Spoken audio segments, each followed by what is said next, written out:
तुम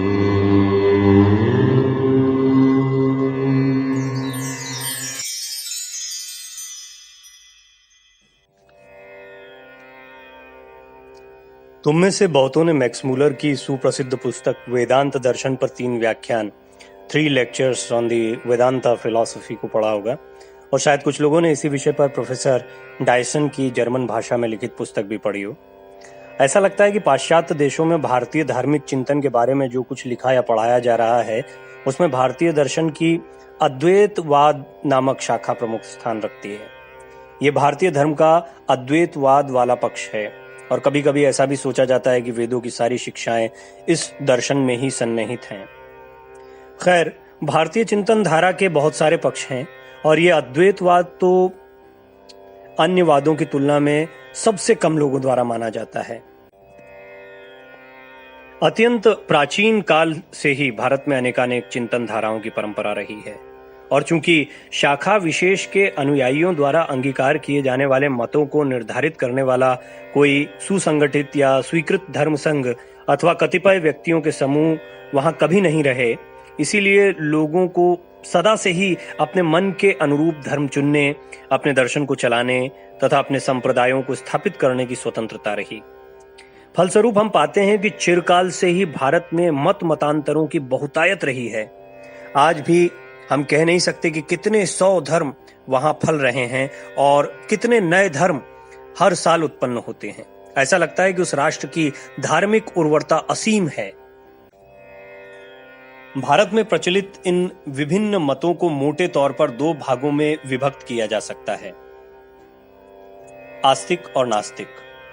जो मत हिंदू धर्म ग्रंथों अर्थात वेदों को सत्य की शाश्वत निधि श्रुति मानते हैं, उन्हें आस्तिक कहते हैं, और जो वेदों को न मानकर अन्य प्रमाणों पर आधारित हैं, उन्हें भारत में नास्तिक कहते हैं। आधुनिक नास्तिक हिंदू मतों में 2 प्रमुख हैं, बौद्ध और जैन। आस्तिक मतावलंबी कोई कहते हैं कि शास्त्र हमारी बुद्धि से अधिक प्रामाणिक है, जबकि दूसरे मानते हैं कि शास्त्रों के केवल बुद्धि सम्मत अंश को ही स्वीकार करना चाहिए, शेष को छोड़ देना चाहिए। आस्तिक मतों की भी फिर 3 शाखाएं हैं, सांख्य, न्याय और मीमांसा। इनमें पहली जो 2 शाखाएं हैं किसी संप्रदाय की स्थापना करने में सफल ना हो सकी, यानी सांख्य और न्याय की अगर बात करें तो। यद्यपि दर्शन के रूप में उनका अस्तित्व अभी भी है, दार्शनिक उसके मत रखते हैं। एकमात्र संप्रदाय जो अभी भारत में प्राय सर्वत्र प्रचलित है वो है उत्तर मीमांसा अथवा वेदांत। इस दर्शन को वेदांत कहते हैं। भारतीय दर्शन की समस्त शाखाएं वेदांत यानी उपनिषदों से ही निकली हैं, किंतु अद्वैतवादियों ने ये नाम खासकर अपने लिए रख लिया है, क्योंकि वे अपने संपूर्ण धर्म ज्ञान तथा दर्शन को एकमात्र वेदांत पर ही आधारित करना चाहते थे। आगे चलकर वेदांत ने प्राधान्य प्राप्त किया, और भारत में अब जो अनेकानेक संप्रदाय हैं वे किसी न किसी रूप में उसी की शाखाएं हैं। फिर भी ये विभिन्न शाखाएं अपने विचारों में एकमत नहीं हैं। हम देखते हैं कि वेदांतियों के 3 प्रमुख भेद हैं, पर एक विषय पर सभी सहमत हैं, वो ये कि ईश्वर के अस्तित्व में सभी विश्वास करते हैं। सभी वेदांती ये भी मानते हैं कि वेद शाश्वत आप्त वाक्य हैं, यद्यपि उनका ऐसा मानना उस तरह का नहीं जिस तरह ईसाई या मुसलमान लोग अपने अपने धर्म ग्रंथों के बारे में मानते हैं। वे अपने ढंग से ऐसा मानते हैं। उनका कहना है कि वेदों में ईश्वर संबंधी ज्ञान सन्निहित है, और चूंकि ईश्वर चिरंतन है अतः उसका ज्ञान भी शाश्वत रूप से उसके साथ है, अतः वेद भी शाश्वत है। दूसरी बात जो सभी वेदांती मानते हैं वो है सृष्टि संबंधी चक्रीय सिद्धांत। सब ये मानते हैं कि सृष्टि चक्रों या कल्पों में होती है। संपूर्ण सृष्टि का आगम और विलय होता है। आरंभ होने के बाद सृष्टि क्रमशः स्थूलतर रूप लेती जाती है और एक अपरिमेय अवधि के पश्चात पुनः सूक्ष्मतर रूप में बदलना शुरू करती है तथा अंत में विघटित होकर विलीन हो जाती है।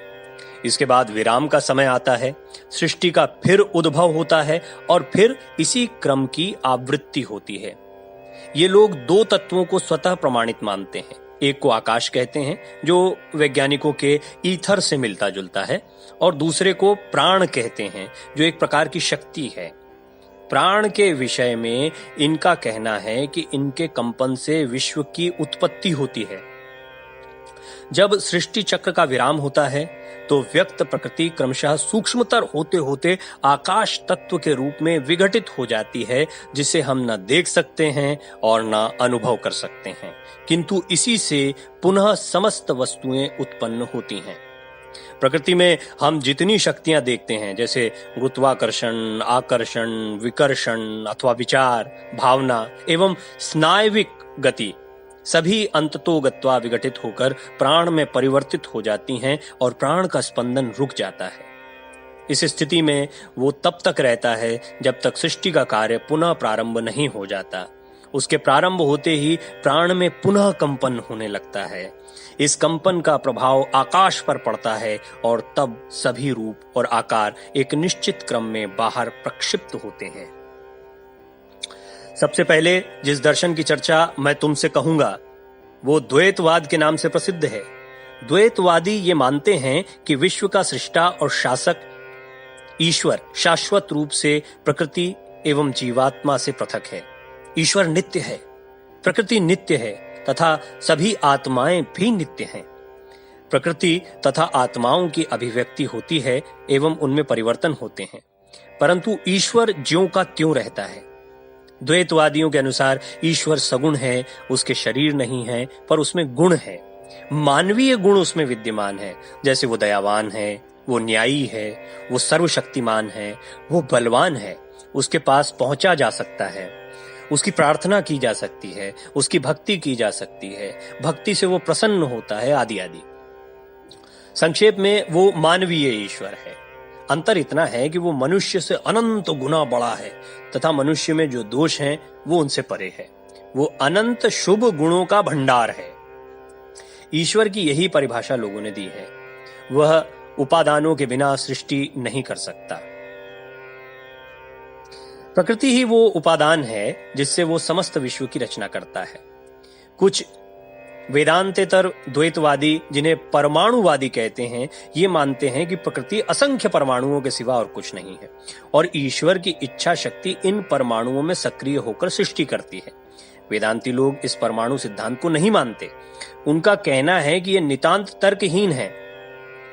अविभाज्य परमाणु रेखा गणित के बिंदुओं की तरह है, खंड और परिमाण रहित, किंतु ऐसी खंड और परिमाण रहित वस्तु को अगर असंख्य बार गुणित किया जाए तो भी वो ज्यों की त्यों रहेगी। फिर कोई वस्तु जिसके अवयव नहीं, ऐसी वस्तु का निर्माण नहीं कर सकती जिसके विभिन्न अवयव हों। चाहे जितने भी शून्य इकट्ठे किए जाएं, उनसे कोई पूर्ण संख्या नहीं बन सकती, शून्य ही मिलेगा। इसीलिए अगर ये परमाणु अविभाज्य हैं तथा परिमाण रहित हैं तो इनसे विश्व की सृष्टि सर्वथा असंभव है। अतएव वेदांती द्वैतवादी अविश्लिष्ट एवं अविभेद्य प्रकृति में विश्वास करते हैं, जिससे ईश्वर सृष्टि की रचना करता है। भारत में अधिकांश लोग द्वैतवादी हैं। मानव प्रकृति सामान्यतः इससे अधिक उच्च कल्पना नहीं कर सकती। हम देखते हैं कि संसार में धर्म में विश्वास रखने वालों में 90% लोग द्वैतवादी ही हैं। यूरोप तथा एशिया के सभी धर्म द्वैतवादी हैं। वैसा होने के लिए विवश हैं। कारण सामान्य मनुष्य उस वस्तु की कल्पना नहीं कर सकता जो मूर्त न हो, इसलिए स्वभावतः वह उस वस्तु से चिपकना चाहता है जो उसकी बुद्धि की पकड़ में आती है। तात्पर्य ये कि वो उच्च आध्यात्मिक भावनाओं को तभी समझ सकता है जब वो उसके स्तर पर नीचे उतर आए। वह सूक्ष्म भावों को स्थूल रूप में ही ग्रहण कर सकता है। संपूर्ण विश्व में सामान्य लोगों के लिए यही धर्म है। वे एक ऐसे ईश्वर में विश्वास करते हैं जो उनसे पूर्णतया पृथक, मानो एक बड़ा राजा, अत्यंत बलिष्ठ सम्राट हो। साथ ही वे उसे पृथ्वी पर के राजाओं की अपेक्षा अधिक पवित्र बना देते हैं। वे उसे समस्त दुर्गुणों से रहित और समस्त सद्गुणों का आधार बना देते हैं। जैसे कहीं अशुभ के बिना शुभ और अंधकार के बिना प्रकाश संभव हो।